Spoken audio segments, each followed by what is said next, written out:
साथियों नमस्कार, कैसे हैं आप सब लोग। आप सबको जय श्री राम, जय बालाजी की, जय खाटू श्याम जी की।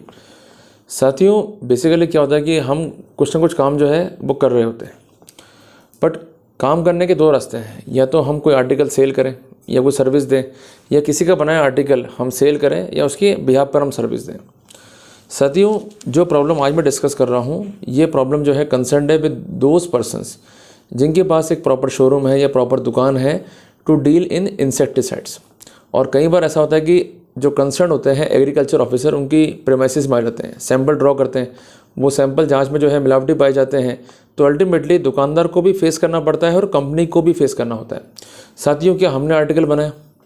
उत्तर है नहीं। क्या हम कंसर्न थे मैन्युफैक्चरिंग प्रोसेस से? उत्तर है नहीं। क्या हम एक्सपर्ट हैं इन इंसेक्टिसाइड कंपोजिशन? आंसर इज नहीं।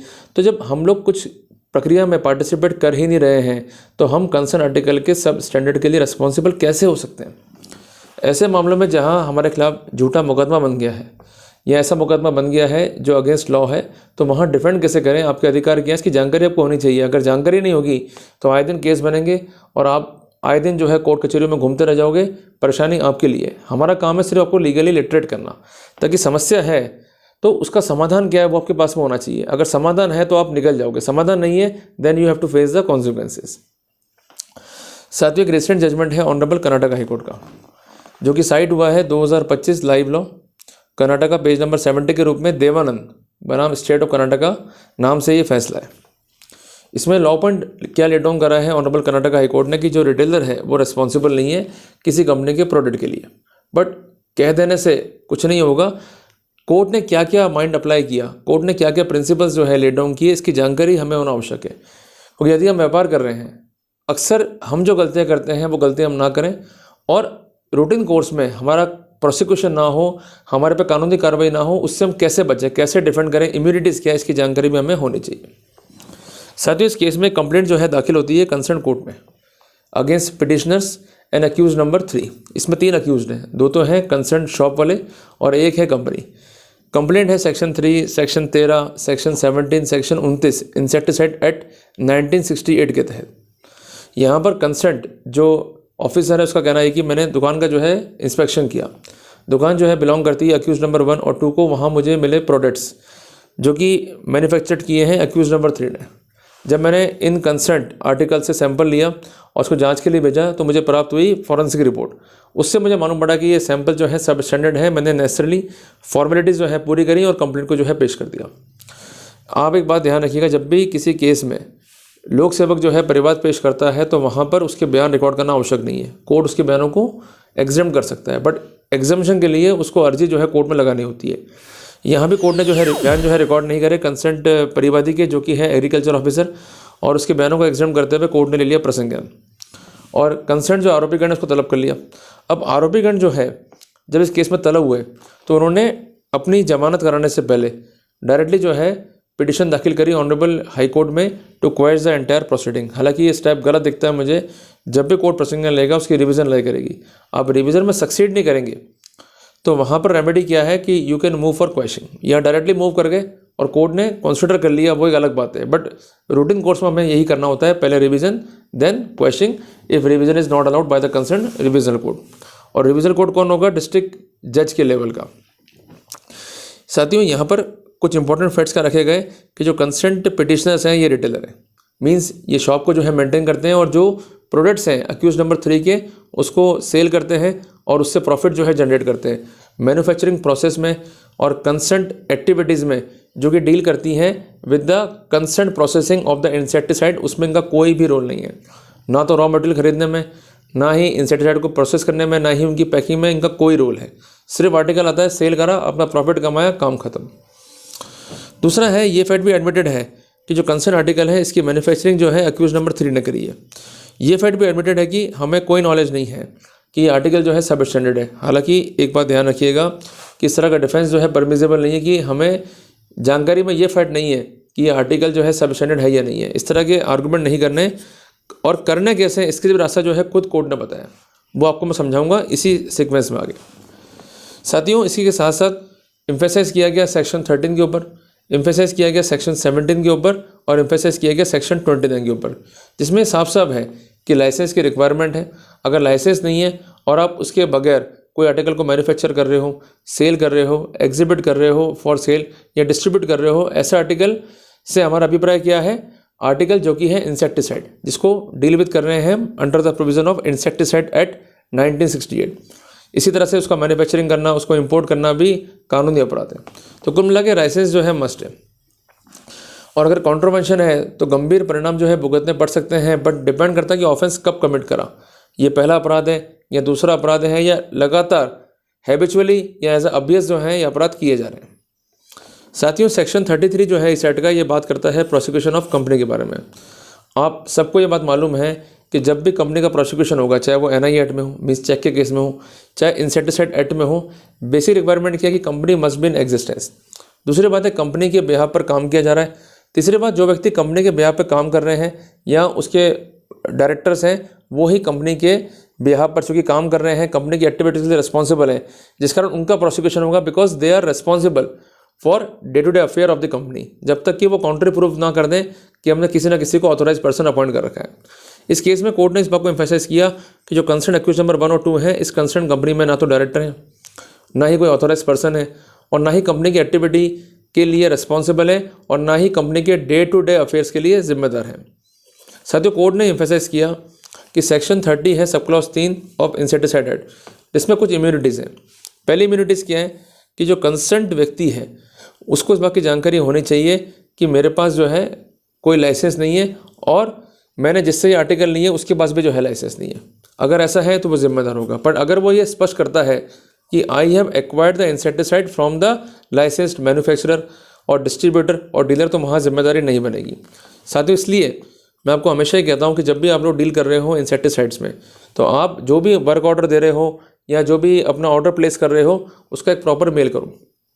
जो भी आर्टिकल डिलीवर हो रहे हैं उस कॉन्टेक्स्ट के अंदर जो पेमेंट्स आपके हैं, it must be account for. और इसके अलावा बिल जो है पक्का लो, और इसके अलावा एक कॉपी बिल की जो है अपने मेल पे ले लो। कभी भी इंक्वायरी आ गई, जांच आ गई, तो कम से कम डॉक्यूमेंट्स जो हैं आपकी इम्यूनिटी क्रिएट कर देंगे, particularly as per section 30 sub clause 3 of the insecticide act. दूसरी बात है कि उसको इस बात की नॉलेज है कि इंसेक्टिसाइड जो है जो क्रिएट हुए हैं या मैन्युफैक्चर हुए हैं या प्रोसेस हुए हैं, वो हैं in violation of this act.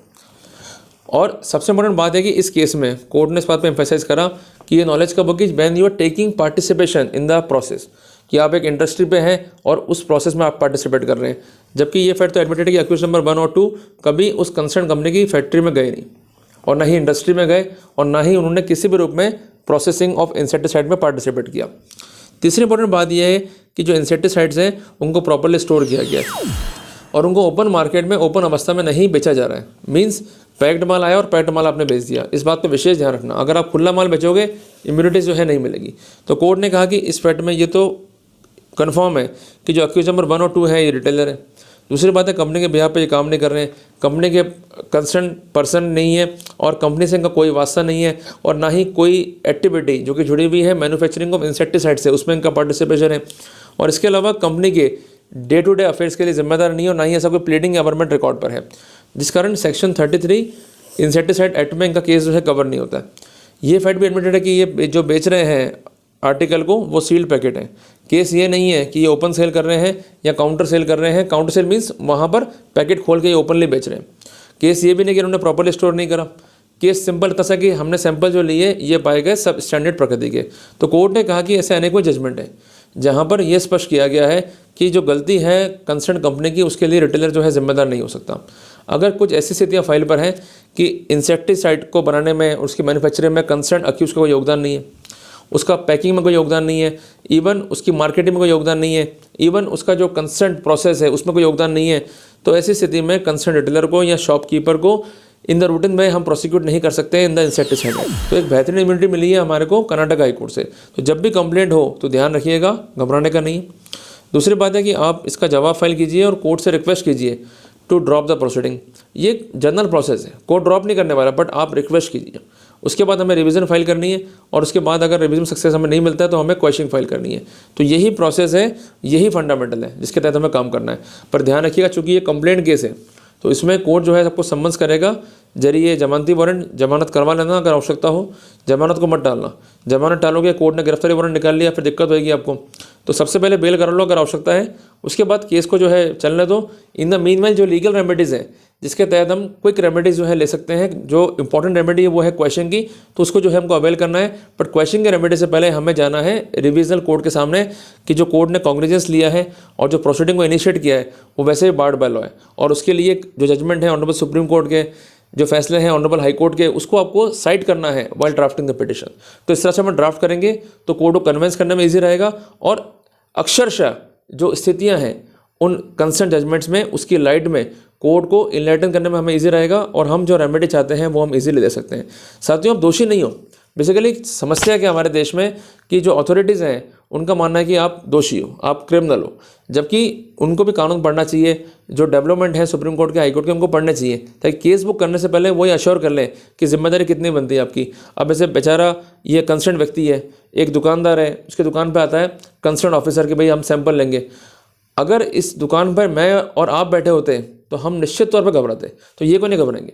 हर आदमी को टेंशन रहती है, हर आदमी चाहता है कि मेरा काम औचंती में हो जाए, मुझे कोर्ट कचहरी में नहीं जाना है, क्लियर बात ये।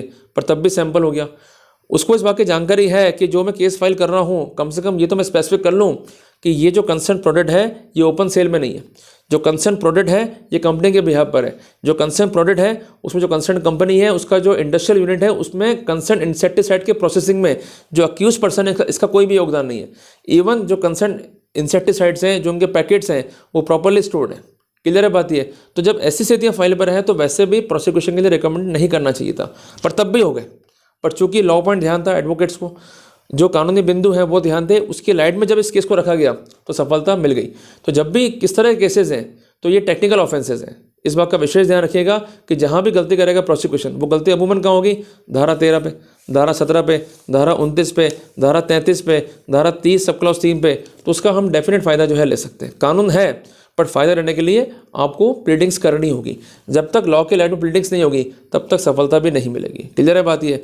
तो घबराए नहीं, बस आप छोटा सा काम करें, जब भी कंप्लेंट हो, कोर्ट आपको सम्मन कर रहा है, take copy of complaint, take copy of cognizance order, उसको पूरा स्क्रूटनाइज करो, जवाब पेश करो, कोर्ट से ड्रॉप की मांग करो। प्रोसीडिंग्स को कोर्ट नहीं करता है। In the meanwhile challenge the entire proceeding with the order of taking of cognizance. और एक बात ध्यान रखिएगा कि जब भी आप रिवीजन फाइल कर रहे हैं उस पर पीरियड लगता है लिमिटेशन का 90 दिन का। तो वो लिमिटेशन कब से काउंट होगा, इसके दो रास्ते हैं, जब डेट ऑफ ऑर्डर है तब से भी है, और दूसरा रास्ता है कि जिस दिन वो ऑर्डर आपकी जानकारी में आया। तो अमूमन जब रिवीजन आप फाइल कर रहे हैं और ये ऑर्डर काफ़ी देरी बाद आपकी जानकारी में आया है, तो सेफेस्ट कोर्स के लिए सेक्शन 5 लिमिटेशन एक्ट का प्रार्थना पत्र लगा दीजिए, और इसके साथ साथ स्टे की अर्जी भी लगा दीजिए। कई बार ऐसा होता है कि भाई जो कंसर्न डिवीज़न है उसको तय होने में समय लगता है, तो ऐसे सिनेरियो में आपका स्टे एप्लीकेशन और आपकी जो प्रॉपर प्लीडिंग्स हैं, प्रॉपर लॉ पॉइंट है, आपकी काफ़ी हेल्प करने वाले हैं। तो ये तो है समाधान के बिंदु, आप इसको निश्चित तौर पर जो है फॉलो कीजिएगा। घबराने की जरूरत नहीं है, केवल हमको कानून समझ के आगे बढ़ना है। जल्दी मिलते हैं एक नए टॉपिक के साथ एक नई क्लास में। टिल देन, जय हिंद, जय भारत।